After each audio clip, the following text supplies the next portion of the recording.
Hey guys, good afternoon and welcome back po sa ating YouTube channel. It's a Friday afternoon and andito po kami ngayon sa Costco. Kasama ko si Mrs. and si Sebastian. Magpapagas lang. So medyo walang upload itong dumaan na linggo kasi on call ako sa trabaho. And yun, so wala lang talagang time lumabas, wala din talagang ganap basta on call ako.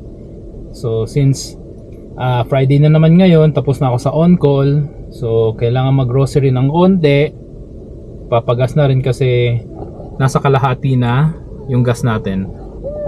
Ayan. So ayan ang pila ngayon dito sa Costco. Hindi ko nakita kung ilan ang presyo ng ngayon ng gas. So yun. Papagas na rin kasi kailangan bukas nga pala may pupuntahan kami. So may imi-meet kaming CEO ng company. So medyo long drive yung gagawin namin. Hindi ko muna sasabihin dito sa vlog na to, pero bukas or yung sa susunod na vlog after nito, mami-meet nyo or makikita nyo kung sino yung sinasabi ko. So yun, so CEO siya ng isang company, imi-meet namin. So ngayon nangalam ko nasa biyahe siya nasa biyahe pa sila from US papunta dito sa Canada. So yun, nakakatuwa lang kasi yun, mamimit ko yung CEO na kaibigan namin. Yun, so ito, konting grocery. Tapos ika-car wash ko na rin si Robbie. Sprayan ko lang ng tubig kasi nga bukas babiyahe din naman. Matanggal lang tong mga mancha-mancha nung mga nakarang araw na umulan dito sa sa Calgary. Ayun, yun lang muna. Then mamaya vlog tayo sa loob ng Costco kung anong meron. Okay? A few moments later. Okay. So yung gas is 151. Medyo nagmahal. Tumaas kasi palitan ngayon ng ng Canadian dollar, nasa 43. Kaya nagmahal din yung gas. So ayun, $40 din yung yung kalahati ng ni Robbie.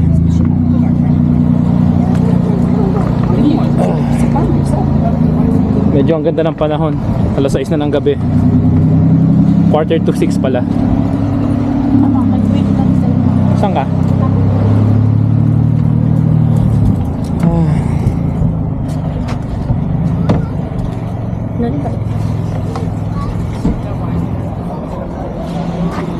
May card ka?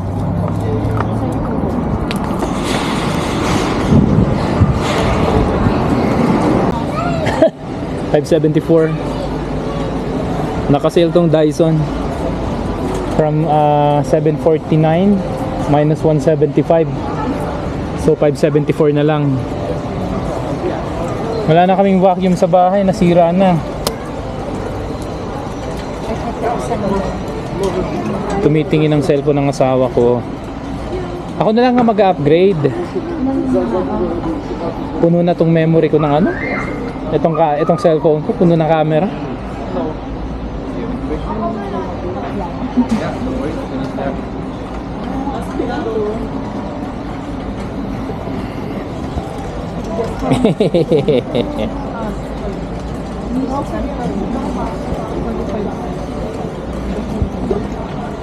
Guys, so tapos na kami mag-grocery. So first time namin mag-grocery na below 100 ang ginastos. Pero yung total talaga is 160 plus. Kaso may nakatanggap ako ng rebate. No, rebate yun, me? $93 yung rebate ko dito sa Costco. So yun. So, nagbayad lang tayo ng around 70 plus. So sabi ko nga kay Mrs., first time namin mag-grocery na ganun lang ang binayaran dito sa Costco. Oh God, thank you Lord. So ngayon, ayan, 7:34 na pero maaraw pa. So, punta kami ng Canadian Tire. May bibilhin kami na lagayan ng parang cooler, lagayan ng gatas ni Sebastian pag bumabiyahe. So ayun medyo madaming tao dito ngayon sa Costco. Ayun yung mga halaman nila Marami pa rin bumibili. Ang ganda na kasi ng panahon. Maaraw na. Ngayon, ang sunset is almost 9:45 na ng gabi. Which is sobrang ganda. Sobrang mas mahaba na yung oras ngayon, mas mahaba na yung panahon. Yung time mo sa labas na gala ka sa labas, mas mahaba na. So yun, may nakaabang ba dyan na gusto mag-park? Wala man, so okay lang. Sige lang, pwede Saan pa Ayun. yung gatas? Ayan, yan yung gatas.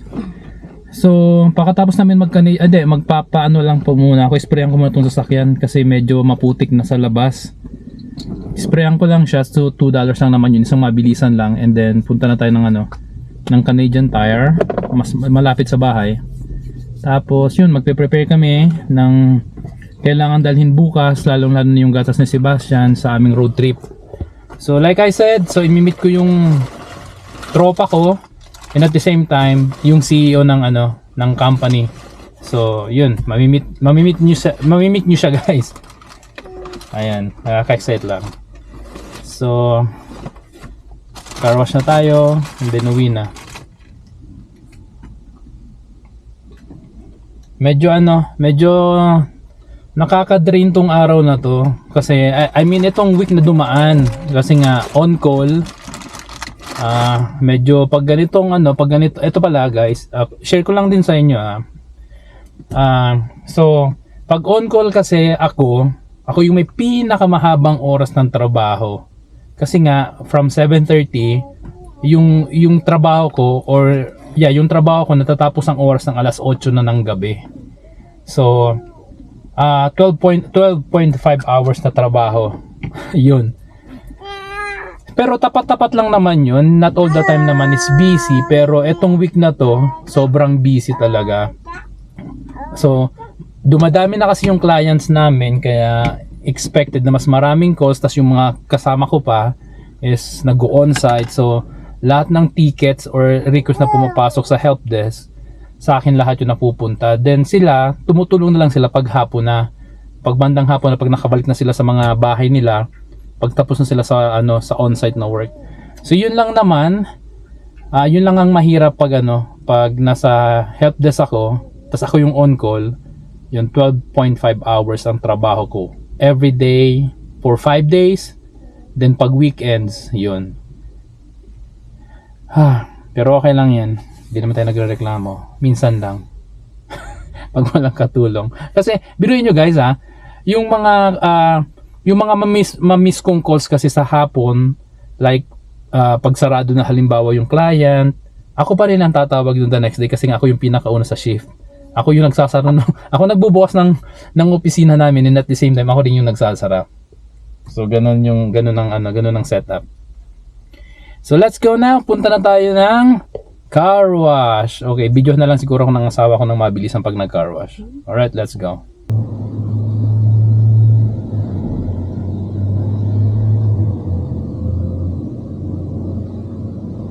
Ala, paliguan niya.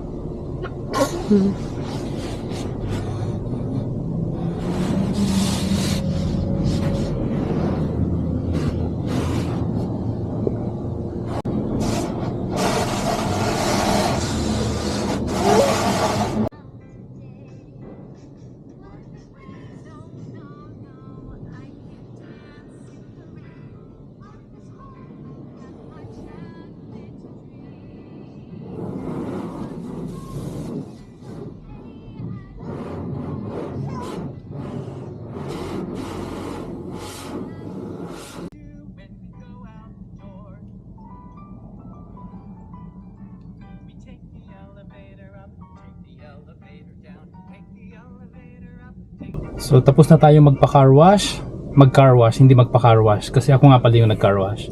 So inano ko lang, soak lang, tsaka ni-rinse ko agad. Kasi nga bukas naman is babiyahe din naman kami. So maalikabukan din naman, pero ang importante kasi nawala na yung mga dumikit na medyo mga putik-putik sa sasakyan. Medyo nahirapan nga ako kasi medyo matagal na siyang hindi naka-car wash kasi nga ulan ng ulan dito sa Calgary. Tas hindi kami masyadong lumalabas kasi nga nag-on call ako. So ayun, medyo mahirap nang tanggalin, so pinunasan ko na lang. So yun, press ko na si Ravi. So ngayon, pumunta muna kami dito sa Canadian Tire. Ayan. Si Mrs. na lang ang bumaba kasi si Sebastian, ayan, nag-YouTube siya rito sa sasakyan. Sabi ko hindi na ako bababa kasi kalmado naman si Sebastian. Kasi pag tinanggal namin sa car seat, tapos binalik sa sasakyan, iiyak na naman siya. Sabi ko siya na lang. Speaking of, hey, ayan. So after dito, uwi na kami. Prepare ng konting gamit na dadalhin bukas. Bibili kami dito ng ng cooler si Mrs. Bibili si Mrs. ng cooler dito para sa gatas ni Sebastian bukas sa sa long drive namin na gagawin. So yun. Yun lang naman. Grocery, nakapag pa-discount tayo sa Costco, nakakuha tayo ng ng rebate, which is good. Thank you Lord. Tapos car wash, and then ayan, uwi na. Bukas long drive, balis kami siguro dito sa Calgary ng mga 9 or bago mag 10. Pilitin namin ng 9. Depende sa gising ng bata. And yun, balikan lang naman kami. I'm sure maraming mga I'm sure may mga magugulat na kaibigan namin kung sino tong makikita nila sa post ko sa vlog. Alright, so yun lang muna. So eto guys, yung nabili ng asawa ko, dating 40, das 18 na lang daw ngayon. 18. Ayun. So ilang percent? 50? Dalawang piraso daw. Maganda na siya kasi lalo na sa gatas ni Loran. Hindi mo. Sa mga pagkain. Ayun. Meron pa siyang maliit. So ayan, so kailangan na lang lagyan ng ice. Meron. Ice. Tapos ito sa gatas, pang pagkain. Okay, not bad. Lalo na ngayon na medyo pang biyahe-biyahe, kailangan namin ng ganyan para sa bata. Panggatas niya. Alright, so guys, hanggang dito na lang muna tong vlog namin. So, upload ko to ngayong araw din, Friday. Sana may time ako mamaya. Pero yun, kailangan namin makauwi. Alas 8 na, 8:30 na. And yeah, magpe-prepare pa kami para sa biyahe namin tomorrow. Alright, so salamat guys, and ingat po, and take care. And sorry, God bless sa lahat. Bye bye.